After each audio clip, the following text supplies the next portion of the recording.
Welcome to news అడ్డా. ఖైరతాబాద్కు ఉప ఎన్నిక వస్తుందట. కేటీఆర్ జోస్యం చెప్తున్నాడు. మరి నిజంగా ఉప ఎన్నిక వస్తుందా? హైదరాబాద్ నడిబొడ్డున ఉన్న కీలక అసెంబ్లీ నియోజకవర్గమైన ఖైరతాబాద్, దానికి ఉప ఎన్నిక వస్తుందని బీఆర్ఎస్ నాయకులు జోస్యాలు చెబుతున్నారు.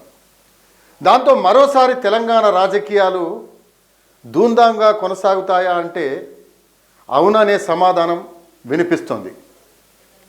త్వరలోనే ఖైరతాబాద్ అసెంబ్లీ ఉప ఎన్నిక జరుగుతుందని పార్టీ నాయకులు, శ్రేణులు అలర్ట్గా ఉండాలని బీఆర్ఎస్ వర్కింగ్ ప్రెసిడెంట్ కేటీఆర్ తన పార్టీ నాయకులకు సూచించారు. దీనిని బట్టి ఖైరతాబాద్కు ఉప ఎన్నిక వ్యవహారం మరోసారి చర్చకు వచ్చిందని చెప్పవచ్చు.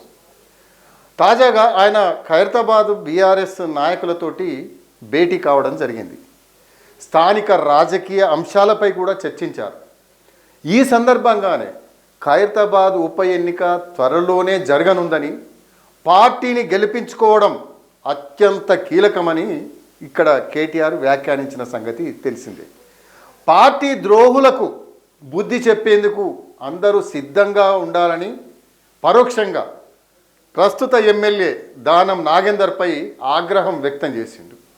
బీఆర్ఎస్ పార్టీపై ప్రజల్లో సానుకూలత పెరిగిందని, దీనిని మరింత పెంచుకునేందుకు కార్యకర్తలు ఇంటింటికి తిరగాలని, ప్రజలను చైతన్యపరచాలని ఆయన పలు సూచనలు అయితే చేయడం జరిగింది. చిన్న ప్రయత్నంతో పెద్ద విజయం సాధించేందుకు అందరూ సమాయత్తం కావాలని కేటీఆర్ పిలుపునివ్వడం జరిగింది. ఎవ్వరూ నిర్లక్ష్యంగా వ్యవహరించవద్దని కూడా సూచన చేయడం జరిగింది.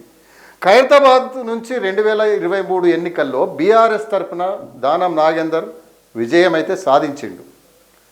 ఆయన కొద్ది కాలంలోనే ఇక్కడ రాష్ట్రంలో అధికారంలోకి కాంగ్రెస్ పార్టీ రావడంతో అధికార కాంగ్రెస్ పార్టీకి అయితే జై కొట్టడం జరిగింది. ఆయనతో పాటు మరో 9 మంది కూడా కాంగ్రెస్కు అనుకూలంగా జై కొట్టిండు. దీనిపై బీఆర్ఎస్ పార్టీ అటు న్యాయ పోరాటం, ఇటు రాజకీయ పోరాటం కూడా కొనసాగించింది. అయితే దానం నాగేందర్ వ్యవహారం కీలక మలుపు మాత్రం తిరిగింది అని చెప్పవచ్చు. ఇతర నాయకుల్లా కాకుండా దానం నాగేందర్ కాంగ్రెస్కు మద్దతు పలికితే తప్పేంటని కూడా ప్రశ్నించారు కొన్ని సందర్భాలలో. గతంలో బీఆర్ఎస్ పార్టీ కూడా అనేక మందిని చేర్చుకోలేదా అంటూ నిలదీసిన వైనం కూడా మనం చూసాం. ఇక స్పీకర్ విచారణకు కూడా పలుమార్లు ఆయన హాజరు కాని పరిస్థితి. ఈ పరిణామాలకు తోడు సీఎం రేవంత్ రెడ్డి రాజీనామా చేయమని ఆదేశిస్తే తాను ఇప్పుడే చేస్తానని కూడా దానం నాగేందర్ ప్రకటించిన సంగతి కూడా అందరికీ తెలిసిందే. ప్రస్తుతం రేవంత్ రెడ్డి గ్రేటర్ హైదరాబాద్ పైన తరచుగా సభల్లో ఏమని ప్రస్తావిస్తున్నారు? మూసీ ప్రక్షాళన సహా ధాన్యం, కేసీఆర్ పరిపాలనపై కీలక వ్యాఖ్యలు కూడా చేస్తున్నారు. తెలంగాణ వాదాన్ని కూడా బలంగా వినిపిస్తున్నారు. ఇలా ప్రభుత్వం పరోక్షంగా సంకేతాలు ఇస్తున్న నేపథ్యంలో గ్రేటర్ ఎన్నికలతో పాటు ఖైరతాబాద్ సహా కడియం శ్రీహరి ప్రాతినిధ్యం వహిస్తున్న నియోజకవర్గానికి కూడా ఉప ఎన్నిక జరిగే అవకాశం ఉంటుందని తెలుస్తోంది. ఈ నేపథ్యంలోనే కేటీఆర్ తన పార్టీని అలర్ట్ చేయడం విశేషం. అయితే మరి ఇదే సందర్భంలో కొంతమంది బీఆర్ఎస్ నాయకులు కూడా గుసగుసలాడిన సందర్భాలు ఉన్నాయని స్పష్టంగా తెలుస్తుంది. మీరు అధికారంలో ఉన్నప్పుడు, బీఆర్ఎస్ అధికారంలో ఉన్నప్పుడు ఎంతమందిని చేర్చుకోలేదు, ఎంతమందిని చేరదీయలేదు. అలాంటప్పుడు దానం నాగేందర్ను ఎలా ప్రశ్నిస్తారు అని చెప్పేసి బీఆర్ఎస్ నాయకులే నర్మగర్భంగా వ్యాఖ్యానిస్తున్న వైనమైతే కనిపించింది. చూద్దాం మరి ఉప ఎన్నిక వస్తుందా? మరి బీఆర్ఎస్ గెలుస్తుందా?